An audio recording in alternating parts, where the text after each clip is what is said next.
तो आज थोड़ा कहानी के बारे में बात करेंगे।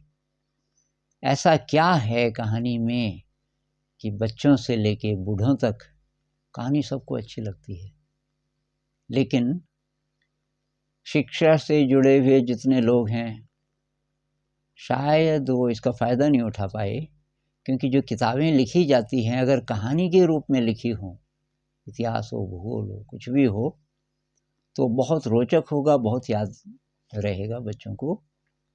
पर आज हम छानबीन करेंगे कहानी की, हिस्टोरिकली भी और न्यूरोलॉजिकली भी। तो विद्वान लोग कहते हैं कि इंसान जिंदा है कहानी के कारण। कहानी ने हमको जिंदा रखा। तो कैसे? कि कहानी एक चीज़ है जिससे इन्फॉर्मेशन का एक्सचेंज होता रहा इतिहास में, और वो इन्फॉर्मेशन इंसान को याद होती रही रिटन लैंग्वेज से बहुत पहले। तो कैसे? तो जैसे व्यापारिक मार्ग थे, आपको पता होगा व्यापारिक मार्ग थे, जैसे चीन का सिल्क रोम पहुंच जाता था, तो रास्ते थे, बहुत सारे भारत से भी गुजरते थे। तो जहाँ जहाँ ये व्यापारी लोग मिलते थे, कोई अरब से आया, कोई चीन से आया, कोई भारत से आया, बहुत सारे ऊँटों पे, तो कारवां सराय, रास्ते में कोई सराय होती थी, वहाँ ये रुके, एक दूसरे से दोस्ती हुई और ये एक दूसरे को बातें बताते थे, और हर एक की बात एक प्रकार की कहानी होती थी। अभी भी हम जब किसी को कुछ बोलते हैं कि भाई आप वहाँ से आए तो कैसा रहा, आप उस यात्रा से आए कैसा रहा, तो हम जो भी बोलते हैं वो एक प्रकार की कहानी होती है। किसी और को आप पूछो जो वहीं गया, वो एग्जैक्टली वैसा नहीं बोलेगा, कुछ और बोलेगा। हम जो कहानी बोलते हैं उसके नायक हम होते हैं मुख्य रूप से, क्योंकि हम उसको प्रेजेंट कर रहे हैं अपने तरीके से।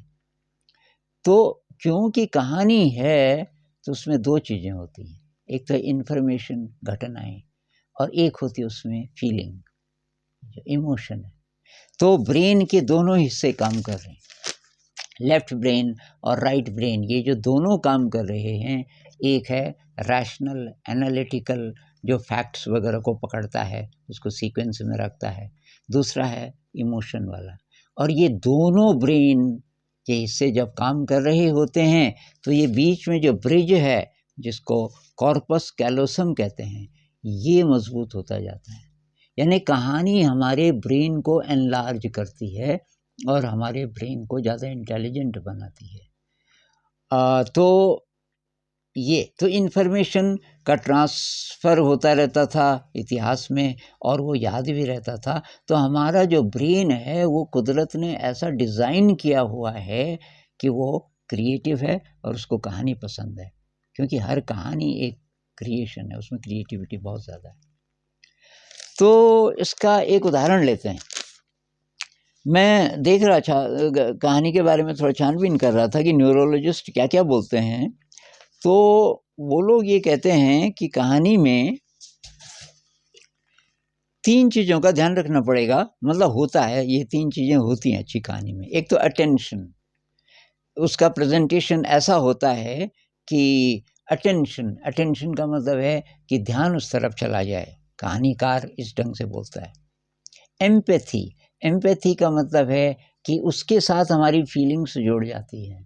जो मुख्य नायक है उसको बोलते हैं एम्पैथी इंग्लिश में। हिंदी में कह लो उसके प्रति संवेदना, उसके प्रति सहानुभूति। जो वो महसूस करता है वो हम भी महसूस करते हैं। फिल्मों में कई बार हम रोते हैं, तो क्यों रोते हैं? अभी ठीक ठाक थे, आधे घंटे बाद कोई दर्दनाक सीन आया, जैसे हम अंदर गए हॉल में और हमको भी आंसू, मैं तो बहुत ही रोता था। जो अच्छी फिल्म है और अकेला जाता था देखने, खूब रोता था। तो और नॉवेल्टी, ये 3 चीज़ें। नॉवेल्टी मतलब नयापन। वैसी कहानी पहले से लोग जानते हैं, तो वो अगर वही आपको बोलनी भी है तो कुछ न कुछ नया कर दो। ये 3 चीज़ें। तो इसमें ये है कि अटेंशन, लोग ध्यान कैसे देंगे, इसी का उदाहरण करेंगे। अभी कम ही कर पाएंगे क्योंकि समय कम होता है। तो मैं इस पे ज़्यादा बोलूँगा कि आप क्यूरियोसिटी कैसे पैदा करें सुनने वाले की। और जो टीचर्स हैं, ख़ासकर मैं उनके लिए बोल रहा हूँ कि जो भी मटेरियल आप प्रेजेंट करना चाहें बच्चों को, जो आप बताना चाह रहे हैं, उसमें कहानी का एलिमेंट जितना भी हो सके आप कैसे करेंगे। तो मैं एक कहानी शुरू कर रहा हूँ। तो ये बात है 19वीं शताब्दी के अंतिम दशक और ज़्यादातर 20वीं शताब्दी का पहला दशक। तो ज़्यादा फोकस 20वीं शताब्दी पे होगा, यानी कि 1901 से लेके और 1908-9 तक की कुछ घटनाएं और उस समय की ये बात है। क्या क्या हुआ भारत में उस समय। तो अखबारों में नई नई चीज़ें छपती थी, क्योंकि ये दशक काफ़ी उथल पुथल का था। तो 1890 से शुरू करते हैं। उस दशक में कारें चलने लग गई थी, ट्रैक्टर चलने लग गए थे। तो 1903 में हमारे देश में एक बहुत कमाल की चीज़ हुई। जमशेद जी टाटा, आपने सुना होगा, टाटा अभी भी बहुत चीज़ें बनाता है। जमशेद जी टाटा ने एक नई, वो काफ़ी पैसे वाले थे, उन्होंने कहा अंग्रेज़ों से टक्कर लेने का एक और तरीका है, हम उनसे बढ़िया कपड़ा बनाएं, हम यहाँ उद्योग खोलें। ये सब यहाँ खोखला कर दिया इन्होंने भारत को, सब वहाँ ले जा रहे हैं इंग्लैंड। तो उन्होंने क्या किया, जो बड़े होटल थे वहाँ भारतीय अलाउड नहीं थे। बाहर एक लगा रहता था एक बोर्ड कि कुत्ते और भारतीय अलाउड नहीं है। बहुत इंसल्ट लगती थी भारत वालों को।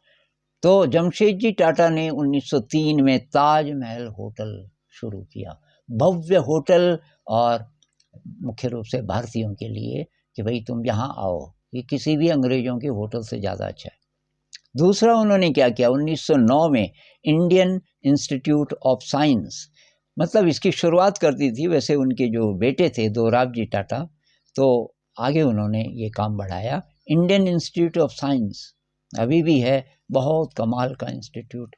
तो ये सारी घटनाएं युवा लोग उस समय अखबारों में पढ़ते रहते थे। नई नई इन्वेंशंस, 1894 में ग्रामोफोन का आविष्कार हुआ, 1895 में एक्स रेज का पता चला, और 1890 के दशक में हमारे देश में स्वदेशी आंदोलन बहुत जोरों पर था।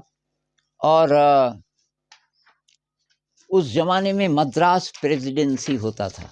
अंग्रेज़ों ने इतने इलाके को मतलब बहुत डेवलप करना शुरू किया था। यहीं ये मद्रास उनकी राजधानी थी। मद्रास प्रेसिडेंसी धीरे धीरे तब फैले हो भारत में। तो ये मद्रास प्रेसिडेंसी रहा 1881 से लेके 1931 तक, यहाँ ये मद्रास है।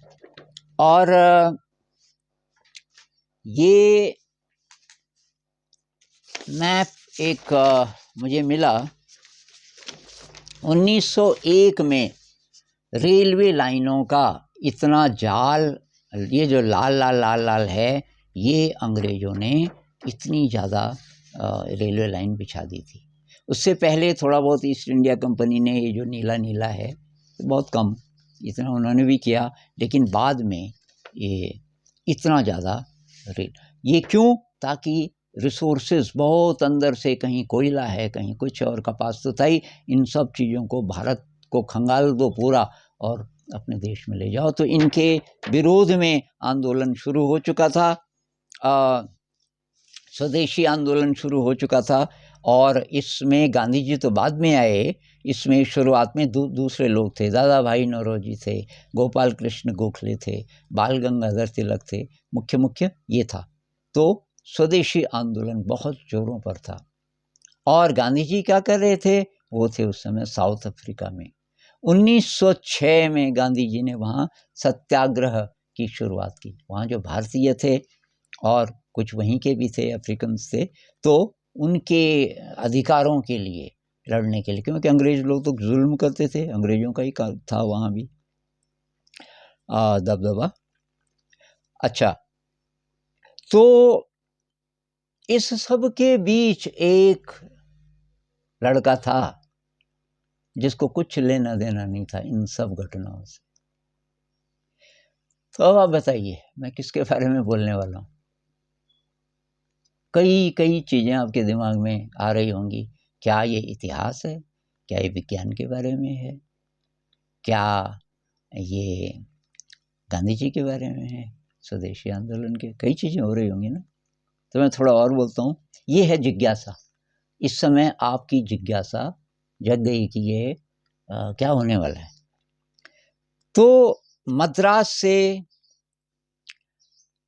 थोड़ी दूर पे कुछ किलोमीटर दूर, एग्जैक्टली बोलूँ तो 294 किलोमीटर दूर कुंभकोणम एक जगह है और वहाँ सारंग पाणी मंदिर है विष्णु भगवान जी का, जिनके पाणी मतलब हाथ में सारंग धनुष है, सारंग पाणी का मंदिर है। उस मंदिर के प्रांगण में पत्थर की स्लेट्स हैं बहुत बड़ी बड़ी, उनके ऊपर ये लड़का पूरे दिन कुछ कुछ लिखता रहता था।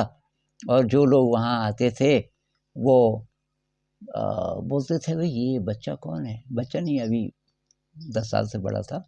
और उसकी माँ बार बार आए उसको रोटी खिलाने के लिए, क्योंकि वो खाना पीना सब भूल जाता था। तो बताइए ये कौन था। तो ये वो मैथमेटिशियन था जिसकी गणना पूरे विश्व में, पूरी मनुष्य जाति में सबसे ऊपर की जाती है। रामानुजन, जिन्होंने 4000 थ्योरम्स लिखे अपने लाइफ टाइम में। लाइफ टाइम बहुत छोटा था उनका, जिनमें से अधिकतर का अभी कोई उत्तर ही नहीं मिला। सारे गणितज्ञ दुनिया के उसके पीछे पड़े हुए हैं, क्योंकि उन सूत्रों में, गणित के सूत्रों में ऐसी ऐसी चीज़ें हैं जिनकी मदद से वैज्ञानिक ब्लैक होल्स का पता लगा रहे हैं, ब्रह्मांड के रहस्यों का पता लगा रहे हैं।